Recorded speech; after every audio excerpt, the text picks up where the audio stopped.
Ladies, I've spent 40 years studying what happens to women's muscles as they age, and what I'm about to share might genuinely surprise you. The reason most women lose leg strength after 60 isn't simply getting older. It's a chemical breakdown happening silently, deep inside your leg muscles, that most doctors never even mention during a routine checkup.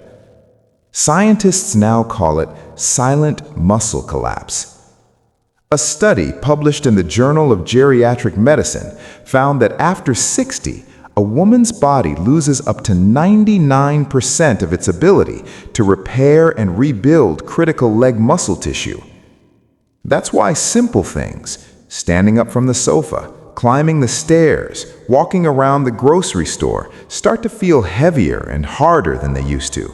Not because your legs are lazy, but because your muscle fibers are being starved of the biological signals they need to stay active. And here's something that doesn't get talked about enough. Women are hit harder by this than men. Because of how female hormones shift after menopause, the window where this breakdown accelerates is narrower and faster than most women realize. But here's the good news nobody's telling you. Researchers at the University of Tokyo recently discovered that performing specific movements every day can literally wake up dormant muscle fibers, restore circulation in the lower limbs, and rebuild leg strength, even in women over 90. Participants who practiced these movements daily regained their balance, walked faster, and restored leg endurance in as little as 8 weeks. That means your age doesn't get to decide how strong you stay. What you do every day does. And what's shocking? Most women are moving in the exact opposite way of what their legs actually need, which silently accelerates this muscle collapse without them ever realizing it. In this video, we're going to reveal 5 simple, science-backed movements proven to rebuild leg strength, protect your joints, and restore safe, confident movement, no matter your age. And make sure you stay until the end, because movement number 1 is the most powerful of them all. Studies show it can increase muscle activation and blood flow by over 90% in women over 90. You can find all the supporting research linked in the description if you'd like to explore it later. But before we begin, I have a quick question for you. Where are you watching from today? I read and reply to as many comments as I can, and your story might be exactly what another woman watching right now needs to hear. Now, let's begin. Exercise number 5 is the 5th most important movement for maintaining strong legs into your 80s and 90s. And it might surprise you, because it doesn't look like exercise at all. No equipment, no resistance, no getting down on the floor. Yet this one simple movement has been quietly protecting balance and leg strength in older women for decades, especially in populations known for aging with stability rather than fear of falling. When researchers studied senior women in fall prevention programs across Japan, they noticed a clear pattern. The women who remained steady on their feet well into their late 70s and 80s weren't necessarily stronger. They shared one quiet daily habit: slow, controlled shifting of body weight through the feet, heel to toe. Here's why it works, and why it matters so much for women specifically. After 60, the sensory receptors in the soles of your feet, called plantar mechanoreceptors, become less responsive. The signals traveling from your feet to your brain weaken, and as a result, your brain gradually reduces how much it trusts your legs to support your body. That's why standing still starts to feel unstable. That's why turning feels risky. That's why many women unconsciously shorten their steps and widen their stance, even if they still walk every day. Think about what that quietly steals. The confidence to walk across a room in the dark, the ease of turning around in the kitchen, the freedom to move without holding on to something. Heel-to-toe shifting directly interrupts this silent shutdown. As weight moves slowly from the heels to the balls of the feet, pressure sensors activate in sequence. They send clear signals upward, telling the brain that the lower limbs are still responsive, coordinated, and safe. But here's where most women make a critical mistake. They rush it. When heel-to-toe shifting is done quickly, the brain barely registers the change in pressure, the nervous system stays passive, and the benefit is almost completely lost. The right way. Stand with feet about hip-width apart, using a chair or counter for light support if needed. Shift your weight back onto your heels and pause briefly. Then slowly roll forward onto the balls of your feet, heels lifting just slightly. Each full shift should take about 5 to 6 seconds. Aim for 1 to 2 minutes per session, at least 4 days a week. Many women find it most effective done shortly before walking because it primes the brain-leg connection and makes the legs feel lighter almost immediately. In long-term balance studies, older women who practiced movements like this showed stability comparable to women 20 to 30 years younger.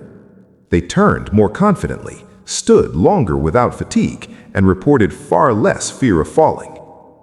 This movement doesn't restore strength by itself. It prepares your nervous system so strength can return.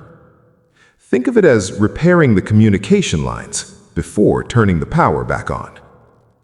And the next exercise adds something much more powerful to that foundation. Let's go. Exercise number 4 is one almost no woman takes seriously. And that's exactly why it works.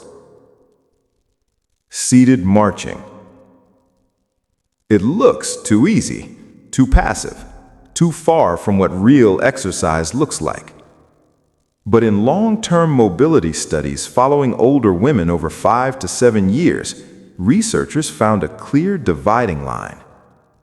Women who maintained the ability to lift their knees smoothly while walking preserved their independence far longer than those who didn't, even when overall strength levels looked similar. One European rehabilitation study tracking more than 700 women over age 65 found that reduced knee lift was one of the earliest predictors of shuffling gait, near falls, and eventually needing a walking aid. Here's what's actually happening inside the body. Every step you take begins with the hip flexor muscles lifting the leg forward. But after 60, the neural firing rate that initiates this movement drops sharply. The brain sends weaker, slower signals. The muscles hesitate. Steps become shorter, delayed, and less confident. This isn't just weakness. It's a breakdown in timing. And women face an added layer here, because the hormonal shifts of menopause directly affect how efficiently muscles receive and respond to those neural signals, meaning the window narrows faster than most women expect. Seated marching directly restores this internal timing. As you lift one knee at a time while seated, the brain reestablishes clean, repeated communication with the muscles responsible for stepping. There's no balance challenge, no fear response, nothing interfering with the signal getting through. The mistake most women make: they rush the lift or try to go as high as possible. When the movement is fast or exaggerated, the nervous system doesn't adapt. The brain registers effort, not precision, and the coordination benefit disappears. The right way: sit upright in a chair with both feet flat on the floor. Slowly lift one knee just a few inches, no higher than comfortable. Pause briefly at the top, then lower the foot back down with full control. Each lift should take about 4 to 5 seconds.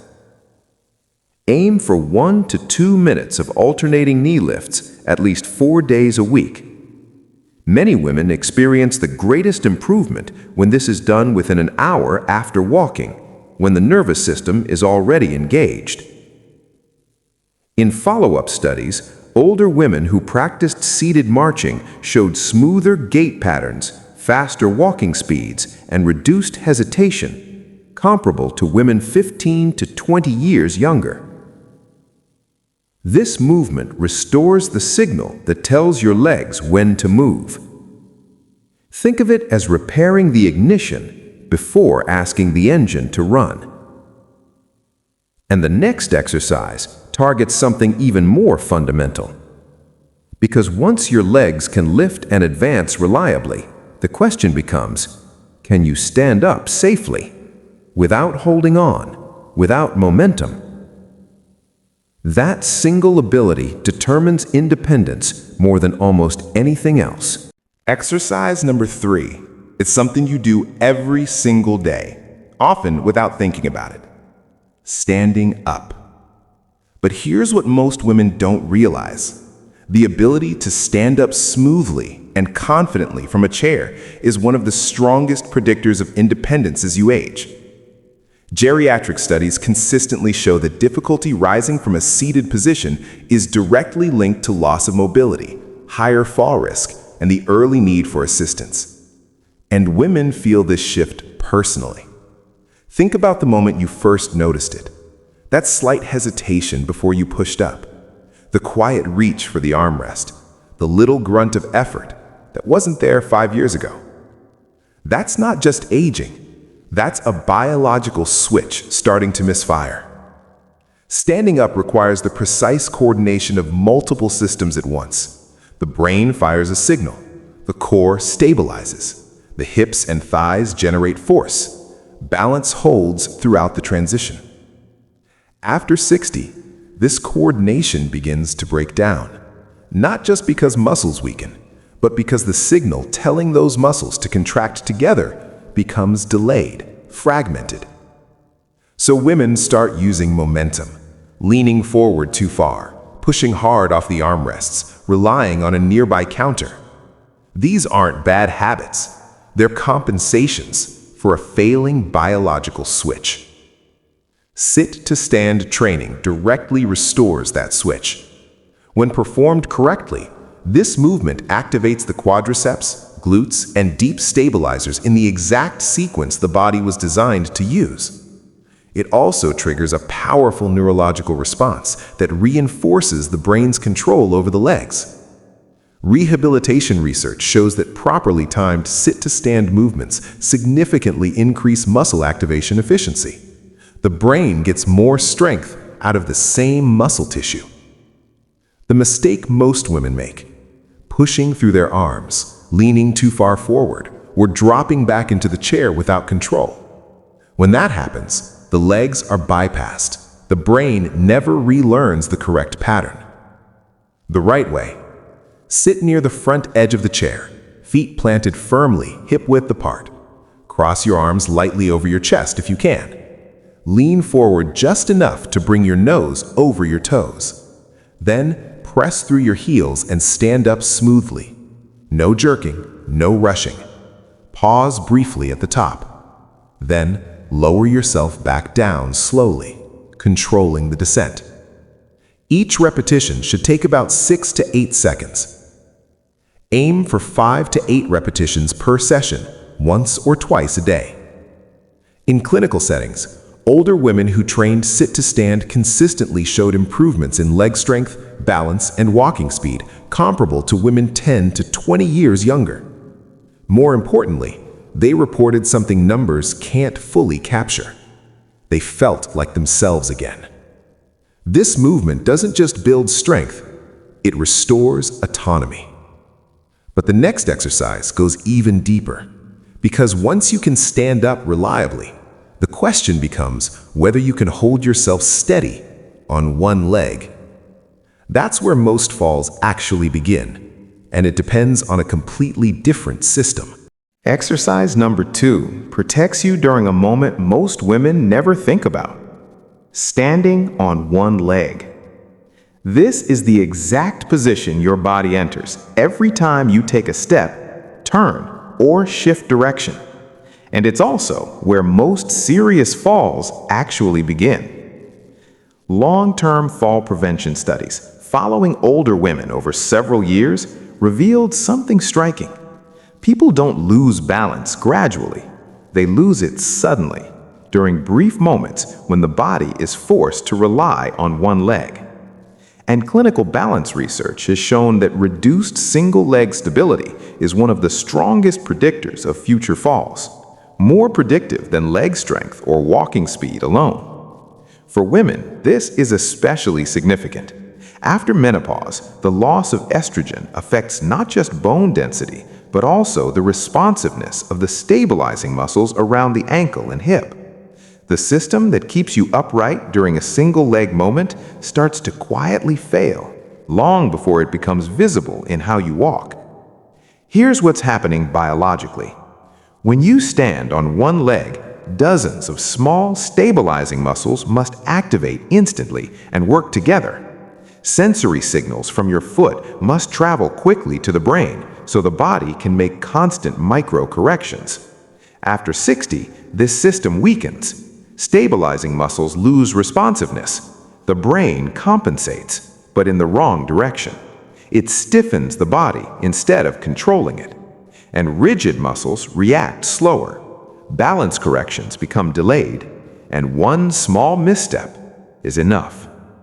This is why many women feel unsteady when turning, stepping sideways, or simply standing still, even if they can still walk forward. Supported single-leg standing directly interrupts this shutdown. By lightly holding a chair, counter, or wall, fear is removed from the nervous system. And that matters enormously, because fear itself causes the stabilizing system to freeze. When fear is removed, the brain can refocus on reactivating coordination instead of triggering a protective lockdown. The critical mistake: gripping too tightly or holding your breath. Both signal danger to the nervous system, and balance improvement stalls immediately. The right way: stand beside a stable surface and rest one hand on it lightly, just enough for confidence, not full support. Shift your weight onto one leg, lift the other foot just 1 to 2 inches off the ground. Eyes forward. Breathe normally. Let your body make small adjustments. That micro movement is the system working. Hold for 10 to 20 seconds. Repeat 2 to 3 times per side, at least 4 days a week. In balance studies, older women who practiced supported single-leg standing consistently reduced their fall risk and restored postural control, comparable to women 10 to 15 years younger. This exercise doesn't build power, it prevents collapse. It reinforces the structure before weakness becomes injury. And now, exercise number 1, the movement that ties everything together. Because once balance is protected and collapse is prevented, the final step is reigniting the system that actually drives forward movement, walking confidence, and the kind of independence that lets you live life fully on your own terms. The most powerful movement for rebuilding leg strength after 60 isn't about lifting more weight or walking longer distances. It's about restoring something far more personal: confident forward movement. Something many women lose so gradually they don't even notice it happening, until one day they realize they've stopped going to places that require too much walking, or they've begun planning routes around where they can sit, or they've quietly started saying no to things they used to love because the legs just don't feel trustworthy anymore.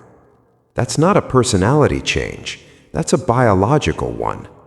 Muscular aging research shows that after 60, the brain sends weaker and slower signals during forward movement.